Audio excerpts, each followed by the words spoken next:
हमारी सरकार बहुत बड़ी बड़ी बातें करती है। सरकार में भर्ती प्यादे कहते हैं कि हमारा देश विश्वगुरु बन गया या बनने ही वाला है।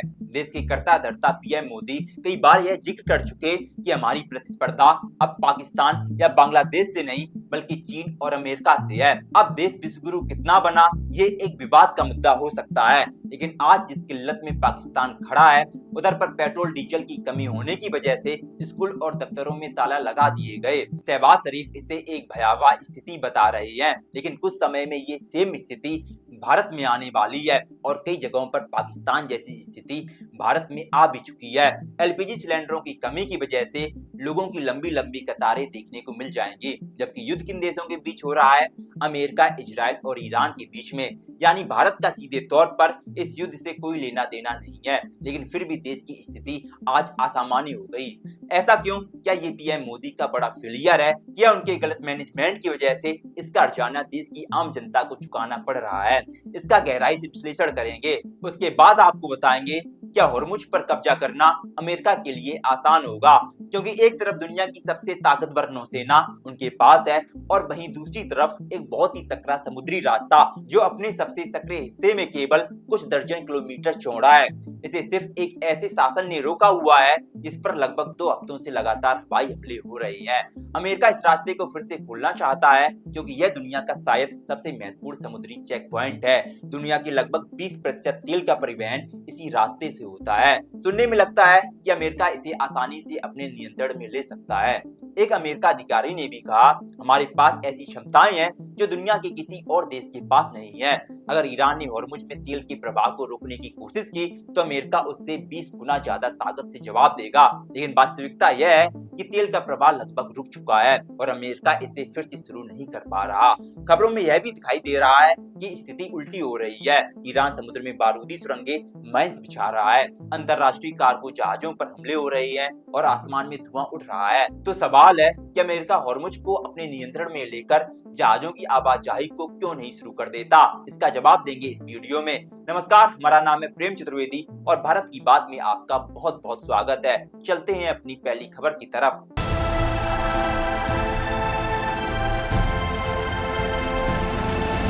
सबसे पहले समझते हैं कि यह संकट कहां से आया। इजराइल, अमेरिका और ईरान युद्ध ने दुनिया के सबसे अहम तेल रूट स्टेट ऑफ होर्मुज को बंद कर दिया। यह रूट दुनिया के 20% तेल और एलएनजी का ट्रांसपोर्ट करता है। ईरान के हमलों और अमेरिका इजराइल की जवाबी कार्रवाई से शिपिंग पूरी तरीके से ठप पड़ गई। अब पाकिस्तान की हालत देखिए। पाकिस्तान 80% से ज्यादा तेल आयात करता है, ज्यादातर गल्फ देशों से। उसके पास रिजर्व तेल सिर्फ 4 हफ्तों के लिए था, जिसकी वजह से कीमतें 20% तक बढ़ गईं। पेट्रोल $1.15 प्रति लीटर और डीजल $1.20 हो गया। शहबाज शरीफ ने 9 मार्च को टीवी एड्रेस में घोषणा की कि स्कूलों को 2 हफ्तों के लिए बंद रखा जाएगा और सरकारी ऑफिस 1 हफ्ते में सिर्फ 4 दिन खोले जाएंगे। पाकिस्तान की अर्थव्यवस्था पहले ही कमजोर थी, अब वहां की हालत क्या होगी यह देखने वाली बात होगी। अब बात भारत की जाएगी। सुबह से ही राहुल गांधी पूरे मूड में दिखाई दे रहे हैं। संसद की सीढ़ियों पर अपने सांसद साथियों के साथ चाय बिस्किट खाते हुए नजर आए। सामने एक बड़ा पोस्टर रखा था जिस पर लिखा था, नरेंद्र भी गायब, गैस सिलेंडर भी गायब। नरेंद्र मोदी को लेकर यह सीधा तंज था। लोगों को लग रहा था कि आज संसद में चुनाव आयुक्त के खिलाफ महाभियोग की बात उठेगी, लेकिन राहुल गांधी ने एक अलग मुद्दा ही उठाया। वह मुद्दा जो इस समय देश के कई घरों में चर्चा का विषय बना हुआ है।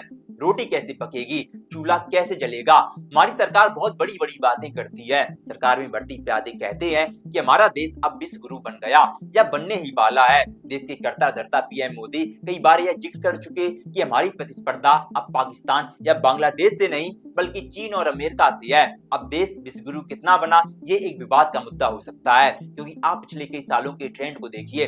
सरकार कभी जनता को नोटबंदी के नाम पर लंबी लंबी कतारों में लगा देती है, तो कभी राशन की दुकानों पर बड़ी बड़ी कतारें होती है। और जब सरकार से यह प्रश्न पूछा जाता है कि अभी तो इस युद्ध की शुरुआत हुई है, इस युद्ध को शुरू हुए 1 महीने भी नहीं हुआ, लेकिन फिर भी देश में ये किल्लत कैसे आ गई? जब देश विश्वगुरु बनने की राह पर है तो बेसिक समस्याएं देश में कैसे आ रही है? इन तस्वीर को आप ध्यान से देखिए। ये तस्वीर ना तो पाकिस्तान की है और ना ही बांग्लादेश की, और ना ही ये तस्वीर 20 साल पुरानी अपने देश की है, जहां तब गैस के लिए संघर्ष करना पड़ता था, बल्कि ये तस्वीरें आज की अपने देश की है। अब ये किल्लत कब खत्म होगी इस पर एक अपडेट आया है। आज सुबह ऐसी खबर आई कि ईरान ने भारत आने वाले तेल के जहाजों को स्ट्रेट ऑफ हॉर्मुज से गुजरने की अनुमति दे दी है। भारत के विदेश मंत्री एस जयशंकर और ईरान के विदेश मंत्री अब्बास के बीच 10 मार्च को बातचीत हुई थी। कहा गया कि इसी बातचीत के बाद ईरान ने भारत के तेल टैंकरों को हॉर्मुज से गुजरने की अनुमति दे दी है। यह खबर सूत्रों के हवाले से बताई जा रही थी, लेकिन दोपहर तक साफ हो गया कि ईरान ने भारत को ऐसी कोई आधिकारिक छूट नहीं दी। विदेश मंत्री की साप्ताहिक प्रेस कॉन्फ्रेंस में इसकी पुष्टि भी नहीं की गई। इसी बीच खबर आई कि कच्चे तेल से भरे 2 टैंकर मुंबई पोर्ट पहुंच चुके हैं। रिपोर्ट के मुताबिक ये टैंकर 11 मार्च को ही मुंबई पहुंचे थे। एक जहाज पर लाइबेरिया और दूसरे पर भारत का झंडा लगा हुआ था। अब गैस सिलेंडर की समस्या देश में कितने और दिन चलेगी, इसके बारे में फिलहाल कुछ कहा नहीं जा सकता, क्योंकि हो सकता है कि समस्या सिर्फ हफ्ते भर चले, या फिर ऐसा भी हो सकता है कि ये किल्लत 15 दिन से भी ज्यादा चले। तो अभी कुछ कहना जल्दबाजी होगी। चलते हैं अपनी अगली खबर की तरफ। क्या हॉर्मुज पर कब्जा करना अमेरिका के लिए आसान होगा, क्योंकि एक तरफ दुनिया की सबसे ताकतवर नौसेना उनके पास है और वहीं दूसरी तरफ एक बहुत सकरा समुद्री रास्ता जो अपने सबसे सकरे हिस्से में केवल कुछ दर्जन किलोमीटर चौड़ा है। इसे सिर्फ एक ऐसे शासन ने रोका हुआ है जिस पर लगभग 2 हफ्तों से लगातार हवाई हमले हो रहे हैं। अमेरिका इस रास्ते को फिर से खोलना चाहता है, क्योंकि यह दुनिया का शायद सबसे महत्वपूर्ण समुद्री चेक पॉइंट है। हॉर्मुज जलडमरू मध्य की सबसे बड़ी समस्या इसका आकार और भूगोल है। यह इतना सकरा है कि बड़े तेल टैंकरों के लिए केवल 2 शिपिंग लेन है, एक रास्ता अंदर आने के लिए और एक बाहर जाने के लिए।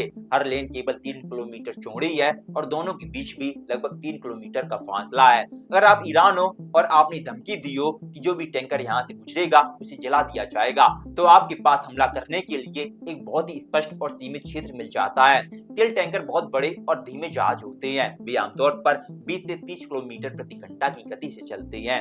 इतने बड़े और धीमे लक्ष्य पर हमला करना अपेक्षाकृत आसान होता है। ईरान समुद्र के किनारे से कई तरह के छोटी दूरी के हथियार इस्तेमाल कर सकता है, जैसे रॉकेट, छोटी दूरी की मिसाइलें, तटीय तोपें और ड्रोन से।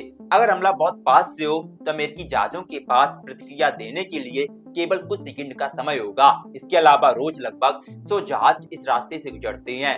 इनमें से अधिकांश व्यावसायिक जहाज होते हैं जिनके पास कोई सैन्य सुरक्षा नहीं होती। ईरान के पास एक और खतरनाक हथियार है, शाही ड्रोन। इस ड्रोन की अधिकतम रेंज लगभग 2500 किलोमीटर तक हो सकती है। इसका मतलब है कि ईरान अपने देश के लगभग किसी भी हिस्से से हॉर्मुज पर हमला कर सकता है। एक ड्रोन जिसकी कीमत केवल कुछ दसियों हजार डॉलर हो सकती है, वह सैकड़ों मिलियन डॉलर के तेल टैंकर को गंभीर नुकसान पहुंचा सकता है। और अगर एक बार किसी समुद्री रास्ते में माइंस होने का शक हो जाए तो जहाजों और बीमा कंपनियों का भरोसा टूट जाता है।